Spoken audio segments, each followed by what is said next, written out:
네, 김병기 당대표 직무대행의 속개 선언으로 제118차 최고위원회를 속개하겠습니다. 먼저 김병기 당대표 직무대행의 모두 발언이 있겠습니다. 민주당은 민생 추경안을 신속하게 마련하고 정확하게 집행하겠습니다. 이재명 대통령께서 어제 추경과 관련하여 소득 지원과 소비 진작의 성격을 함께 고려할 필요가 있다고 지적했습니다. 전적으로 공감합니다.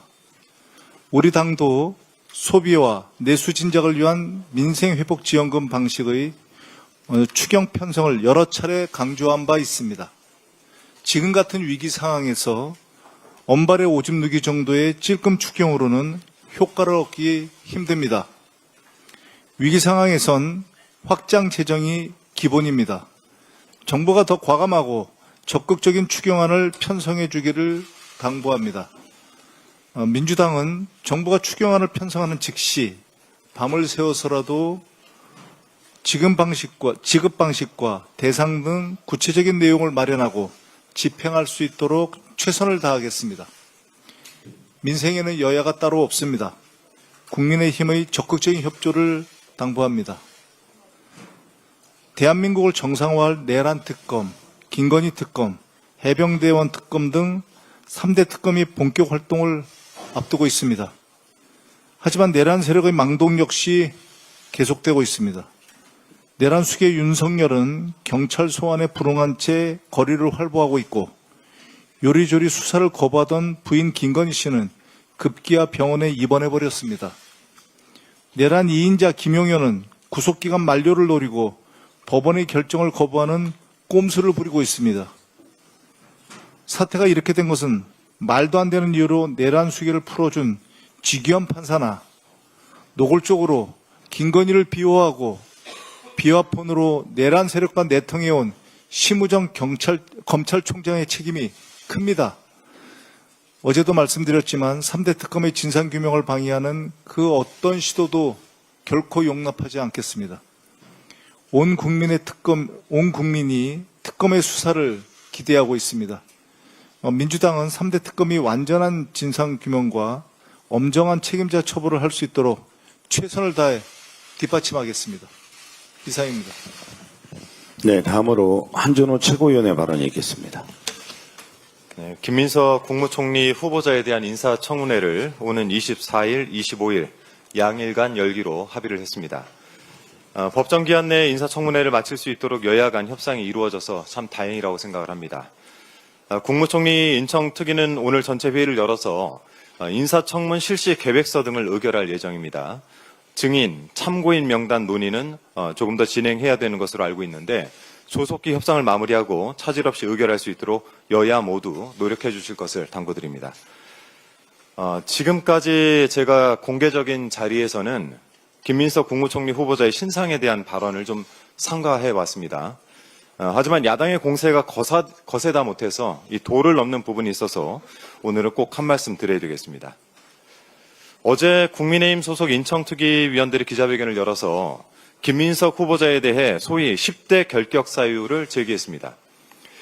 이들 위원들은 공직 후보자 인증 본연의 업무에만 집중하고자 노력하고 있다라고 발언을 했는데요.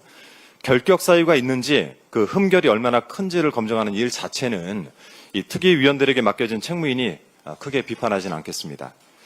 그런데 과연 지금 국민의힘 인청특위 위원들의 행태가 인사 검증이 맞는 것입니까? 후보자의 재산을 비롯한 각종 의혹을 확인하겠다면서 국민의힘 측이 신청한 명단이 언론 보도를 통해서 어느 정도 공개가 된 바가 있는데요. 특히 각종 자금의 출처를 확인하기 위해서 김 후보자의 배우자까지 증인으로 부를 계획이라는 보도를 보았을 땐 경악을 금치 못했습니다. 국민의힘에게 묻겠습니다. 정말 자신 있습니까? 의혹에 대한 확실한 증거와 논리는 마련해놓고 증인을 요구하는 것이겠죠. 김 후보자의 배우자, 심지어 지금은 가족이 아니게 된 분까지 청문회장에 불러드리겠다라고 할 때는 그만한 믿는 구석이 있을 것이라고 생각합니다. 그리고 꼭 그렇게 준비가 돼 있어야 할 것입니다. 김 후보자와 그 가족이 망신을 사느냐 아니면 국민의힘이 되려 망신을 사느냐 잘 판단해 보시기 바랍니다. 후자인 경우에는 뒷수습 감당하셔야 될 겁니다. 그리고 인청특위위원인 주진우 의원에 대해서 특별히 한 말씀 더 드리겠습니다. SNS에 김민석 후보자를 저격하는 메시지를 내면서 이렇게 적었더군요. 국회의원 아빠 없는 사람은 어디 서러워서 살겠나. 땡전 한 푼 없던 사람이 아들 국제고 코넬대 보내는 건 기적 아닌가. 김 후보자의 자녀 관련 사항, 재산 형성 과정에 대해 각종 의혹을 제기한 주진우 의원, 얼마나 청렴 결백한지 같이 한번 돌아봅시다.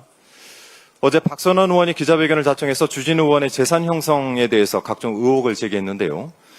인사청문회를 떠나 본인 의혹의 심각성이 매우 중대해 보입니다.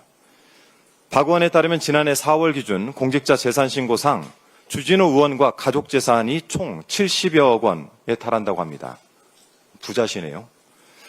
1999년 제41회 사법고시 합격한 이래 내내 검사 생활을 해왔고 아버지 또한 공안부장까지 역임한 검사 출신이라는데 이런 재산 도대체 어떻게 형성이 된 겁니까? 더욱이 2005년생인 주진우 의원 아들은 7억 원 이상의 예금을 보유하고 있다라고 하는데 주진우 의원의 주장대로라면 국회의원 아빠 없는 사람 어디 서러워 살겠습니까? 동갑인 것으로 알려진 김민석 후보자 아들의 예금 보유액 200만 원에 370배에 달하는 수준입니다. 이제 갓 20살 넘은 청년이 무슨 수로 억소리 나는 현금을 저축한 것인지 밝혀야 되겠습니다. 주진우 의원은 김민석 후보자 재산이 5년간 8억이 늘었다라면서 그 경위를 해명해야 한다라고 주장하던데 박선원 의원이 확인한 바에 따르면 주진우 의원 가족 재산은 7개월간 약 2억 4천만 원 정도 늘었습니다. 증가세를 따지면 어느 쪽이 더 빠르게 재산을 축적하는 것일까요?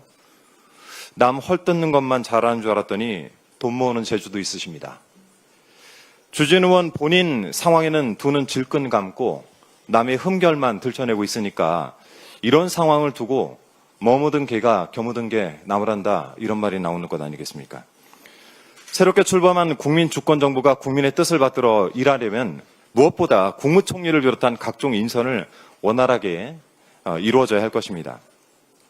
이 납득하기 어려운 사유를 들어서 인사청문회를 지연시키거나 직무수행과는 상관없는 일들을 들춰내서 후보자와 그 가족에게 깊은 상처를 입히거나 말도 안 되는 의혹들을 거론하면서 국정을 발목 잡는 일은 없길 바랍니다. 부디 이성들을 되찾길 바랍니다. 이상입니다. 네, 다음으로 김병주 최고위원의 발언이 있겠습니다. 네. 북한이 러시아에 공병 6천 명을 추가로 파병하는 것으로 알려졌습니다. 심히 우려되는 지점입니다. 북한은 이미 전투병력 15,000명을 러시아에 파견한 바 있고 이번에는 전투병력에 이어 재검병력까지 파병하고 있는 모습입니다. 북한은 러시아와 동맹관계를 넘어 혈맹관계로 더 밀착하고 있는 것으로 보입니다. 이는 우리 안보에는 아주 나쁜 영향을 미칠 것으로 보입니다. 앞으로 한반도에서 평화를 만들어가기 위해서는 북한과 러시아의 밀착을 끊는 것이 무엇보다도 중요합니다. 김용년에 이은 내란 부역자가 줄줄이 보석 석방할 가능성이 있습니다. 군 검찰은 박안수, 여인영, 이진우, 문상호를 조건부 보석 의견서를 제출했습니다. 상이 이 지경까지 간 것은 심우정 검찰 및 지기현 재판부 등 내란 기득권 카르텔이 빚어낸 결과라고 봅니다. 지금 3대 특검이 시작이 되었습니다. 특히 내란 특검에서는 추진력 있게 속도감 있게 내란 특검을 추진을 해서 내란 속에 윤석열을 비롯해서 내란에 대한 주요 임무 종사자가 거리를 할보하지 않게 구속 수사를 할 수 있는 방안을 강구해 주기를 강력히 요청드립니다. 김민석 국무총리 후보자에 대한 무차별적인 의혹 제기가 잇따르고 있습니다.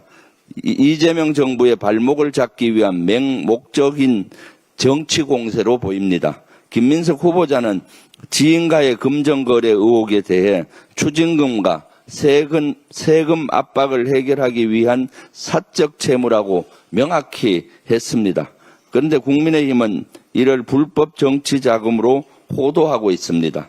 근거 없는 의혹을 부풀리며 후보자의 명예를 짓밟고 있습니다. 아주 비열하고 치졸합니다.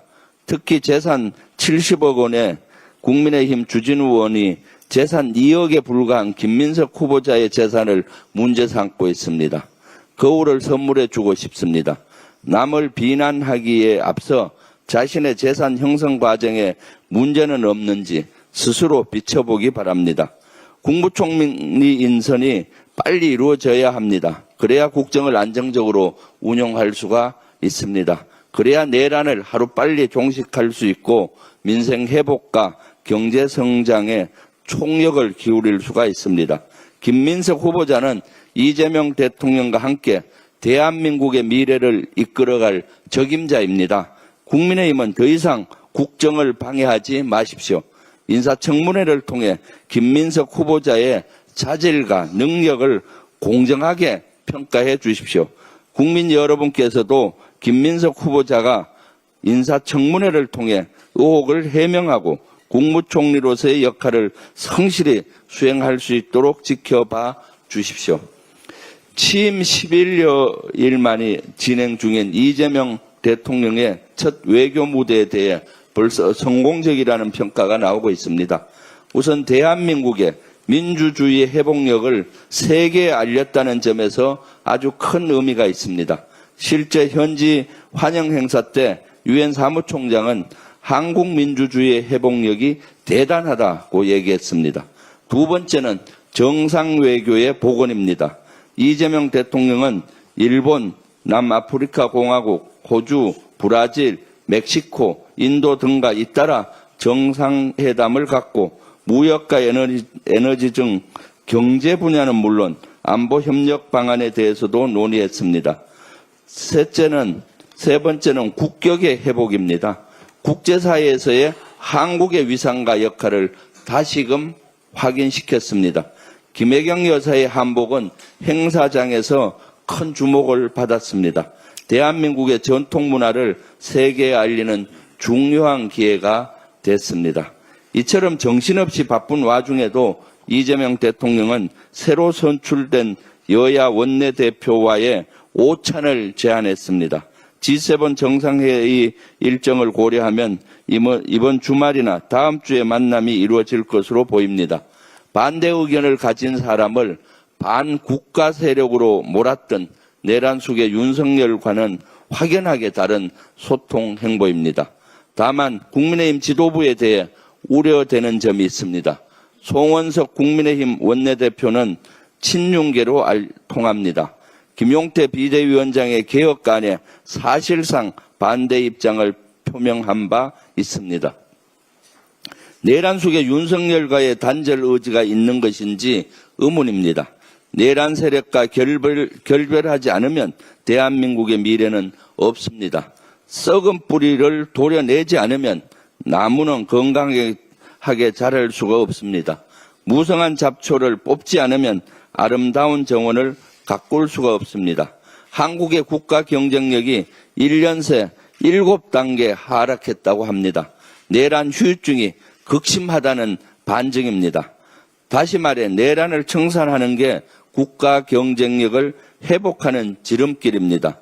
이를 위해 당정은 물론 야당도 국정 안정에 협조해 주실 것을 거듭 부탁드립니다. 이상입니다. 네, 다음으로 이현주 최고위원의 발언이 있겠습니다. 네, 윤석열 정부의 실정이 대한민국 경제에 남긴 후유증이 끝도 없습니다. 조금 전에 김병주 최고위원께서도 언급하셨지만 스위스 국제경영개발대학원이 발표한 2025년 국가경쟁력 평가에서 한국은 평가 대상 69개국 가운데 27위를 기록했습니다. 지난해 20위에서 7단계 하락한 것입니다. 특히 기업 효율성은 23위에서 44위로 21단계나 추락했습니다. 12.3 내란으로 인한 정치 경제 불확실성이 국가 경쟁력 하락으로 이어진 것이라고 보입니다. 결국 내란 청산 없이는 경제 위기 극복도 요원하다 이렇게 강조를 드립니다. 새 정부 출범에 따라서 시장에서 경제 회복에 대한 기대감이 커지고 그것에 따라서 주가도 많이 오르고 다시 또 환율도 안정이 되고 있습니다. 그렇지만 이것은 어쨌든 우리 국민들이 새 정부에 대한 기대이고요. 실질적으로는 현실은 상당히 녹록지 않은 것이 엄연한 현실입니다. 이란전으로 인해서 대외적인 위기가 심화되고 있고 특히 국제 에너지 가격의 상황이 변동이 굉장히 심각합니다. 거기다가 남부 지역의 철강과 석유화학을 비롯한 우리 주력 산업의 글로벌 과잉 경쟁으로 인한 과잉 생산으로 인한 우리 주력 산업의 지금 심각한 위기가 상당히 오래되었는데도 불구하고 이미 우리가 야당일 때부터 계속해서 이 위기 상황에 대해서 재구조화가 필요하다고 강조를 했습니다만 지난 윤석열 정부에서는 이것을 방치를 한 채 실질적으로 아무런 조치도 한 바가 없습니다. 굉장히 늦었다. 그러나 지금 늦었다고 생각할 때가 더 그래도 가장 빠른 때이기 때문에 조속히 이런 산업 공동화 위기에 대응을 해야 되고 또 이 문제들에 대해서 시간이 없다라는 것을 분명하게 인식하고 새로운 정부가 새 정부 이재명 정부가 이런 산업 공동화 위기를 극복하는 데 저희가 힘을 합하겠습니다. 거듭 말씀드리지만 말씀드린 이러한 대내외적 위기 상황 이것은 엄연한 현실이고 국민들의 새 정부에 대한 기대가 상당히 있는 만큼 이런 경제 위기 상황의 극복을 위해서 국정 운영을 총괄할 총리의 인선이 하루빨리 마무리가 되어야 하겠습니다. 이렇게 여기에 대해서 지금 국민의힘에서 계속 발목을 잡고 있는데 이 상황에 대한 인식이 정말 제대로 되어 있다면 하루빨리 협조를 하기 바랍니다. 특히 김민석 총리 후보자는 IMF 위기 앞에서 김대중, 김종필, 박태준 이 세 분이 DJP 연합을 결성하는 데 결정적인 역할을 과거에 하셨던 분이라는 것을 다시 한번 상기를 시켜드립니다. 김민석 후보자는 김대중 전 대통령을 당시 수행을 하면서 당선을 도왔고 누구보다도 가까이에서 DJP 연합을 지켜보면서 보좌를 하셨던 분입니다. 그렇기 때문에 저는 뭐 다른 여러 가지 후보자로 내정된 연유가 있을 거라고 생각합니다만 그 중에서도 이렇게 DJP 연합을 과거에 이렇게 옆에서 보좌를 하면서 이 국난을 극복한 특히 경제 위기를 극복하는데 역할을 했다라는 것이 지금 대한민국의 경제 위기를 극복하고 또 국민들을 통합해 나가는데 적격자다 이런 어떤 평가가 있는 게 아닌가라고 생각하고 이 문제들에 대해서 관심을 가지고 김민석 후보자를 지켜봐 주시기 바란다. 이런 말씀을 다시 한번 드리겠습니다. 국민의힘도 이미 사실은 뒤에서는 비공식적인 자리에서는 이틀만 좀 고생하면 되지 않냐. 욕먹고 이틀만 욕먹고 지나가면 되는 일이다. 이렇게들 말씀하십니다. 그런데 지금은 이런 식으로 그냥 국민들 앞에서 마치 검투사 쇼하듯이 이렇게 하는 것은 이제 정치의 잘못된 관행이 아닌가 이렇게 생각이 됩니다. 특히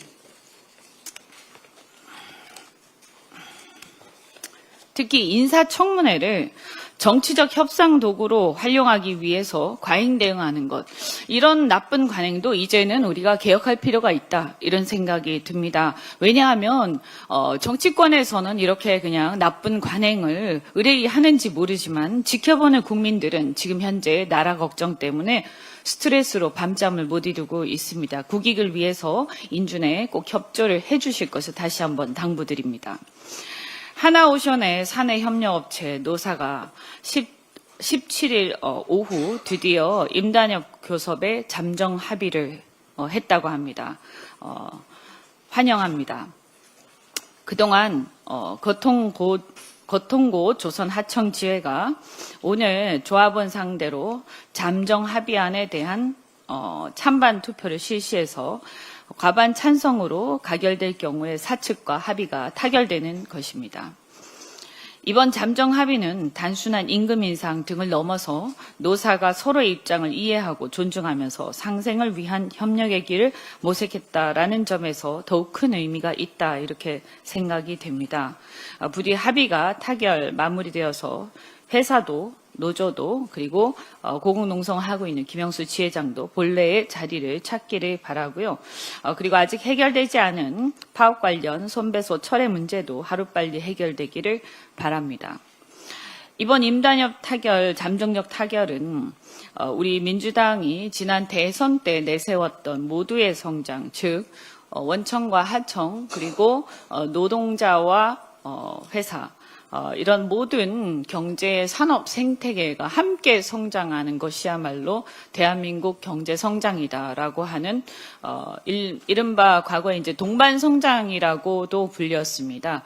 이 민주당이 내세우는 성장의 그 담론에 부합하는 그런 방향이라고 생각합니다. 앞으로 조선 산업이 대한민국의 주력 산업이자 촉망받는 산업으로서 굉장히 큰 역할을 할 것이라고 기대하고 미국과의 협력을 비롯해서 정부에서도 이 조선 산업의 발전을 위해서 우리가 중국에 이어서 지금 G2인데요. 지금 중국과 미국과의 여러 가지 경쟁 관계에 있어서 한국의 조선업의 역할이 무지무지하게 중요한 상황이고 또 이것은 한미 동맹하고도 엮여져 있습니다.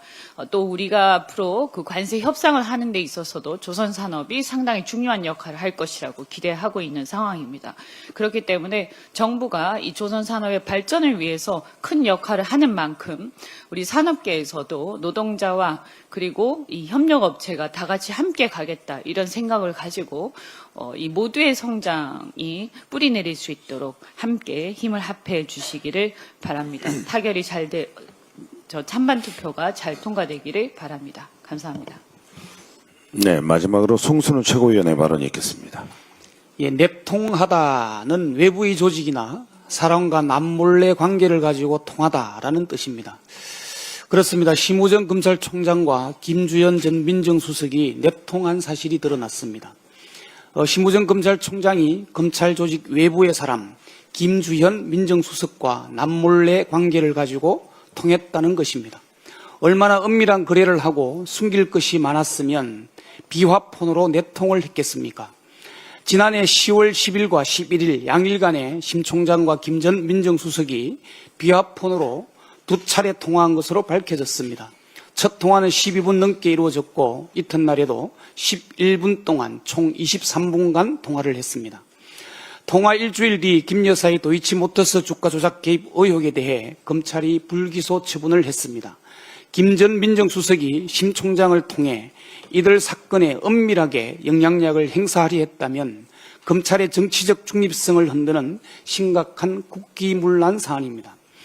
비화폰은 도감청이 어렵고 통화 내용이 녹음되지 않아 주로 국가적 기밀을 다루는 군과 정보기관, 외교부 등의 고위직이 사용하는 것인데 윤석열 정부는 검찰총장에게도 비화폰을 지급했습니다. 검찰총장에게 비화폰을 지급한 것도 윤석열 정부가 처음입니다. 얼마나 은밀한 지시를 하려고 검찰총장에게까지 비화폰을 지급한 것인지 잘 모를 일이지만 국가안보와 직접 관련이 없는 검찰의 수장에게 비화폰을 준 것부터 비정상적인 일입니다. 비화폰 지급은 검찰총장뿐만 아니라 대통령의 부인 김건희, 민간인 노상원에게도 지급되었다고 합니다. 대포폰은 주로 범죄에 사용되기 위해 타인의 명의를 도용하여 개통한 전화기를 가리킵니다. 대포폰은 익명성을 유지하거나 범죄 조직의 내부 연락수단으로 사용된다고 합니다. 그래서 윤석열 정부의 비화폰은 국가공인 대포폰이라 불리고 있습니다. 망신도 이런 망신이 없습니다. 심 총장은 대검을 통해 취임 초기 민정수석으로부터 인사차 비화폰으로 연락이 와서 검찰 정책과 행정에 관한 통화를 한 것으로 기억한다고 해명했습니다. 일상적인 내용이라면 굳이 비화폰으로 통화할 이유가 없습니다. 게다가 비화폰 통화는 김주현 민정수석이 아니라 심우정 검찰총장이 먼저 전화를 건 것으로 드러났기에 심 총장의 해명은 새빨간 거짓말입니다. 애초 윤 전 대통령이 심 총장을 낙점한 이유가 김 수석을 통해 수월하게 검찰을 통제하려 했다는 해석이 많았습니다. 실제 심 총장은 김건희의 주가 조작 혐의뿐만 아니라 명품백 수수 혐의도 깨끗하게 털어줬습니다. 서울중앙지법 지기현 판사가 내란 우두머리 구속 취소 결정에 즉시 항고를 포기해 윤 전 대통령을 풀어준 것도 심 총장입니다. 이 모든 비정상적인 결정과 이래 국가공인 대포폰인 비아폰이 사용되었습니다. 경찰이 신청한 비아폰 서버 기록 압수수색 영장을 검찰이 여러 차례 반려한 이유가 이제서야 이해가 됩니다. 심우정 총장 자신이 직접 비아폰을 대포폰처럼 사용한 것을 숨기려 했기 때문입니다.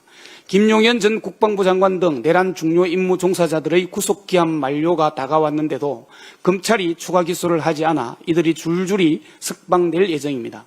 검찰이 과연 내란 엄벌의 의지가 있는지조차 의심스럽습니다. 그동안 맹태균 게이트 수사와 도이치모터스 주가 조작, 무혐의 처분, 비아폰 서버 압수수색 방해, 윤석열 구속 정지 재항고 포기, 내란죄 피의자 추가 기소 불이행 등 심 총장은 윤석열 내란 정권의 충실한 도구였습니다. 이는 심 총장이 내란에 부역한 공범일 가능성이 높다는 것입니다. 심 총장은 이 모든 일에 책임을 지고 즉각 사퇴하고 특검 수사를 받아야 합니다. 하루라도 빨리 내란 우두머리 윤석열 재구속과 내란 중요 임무 종사자들에 대해 추가 기소를 통해 내란범들이 거리를 활보하고 서로 만나 작당하는 일이 일어나지 않도록 특단에 조치할 것을 내란 특검에 촉구합니다. 이상입니다. 네, 이상 발언을 모두 마치고 당대표 직무대행께서 회의를 폐회하시겠습니다. 네, 마치겠습니다.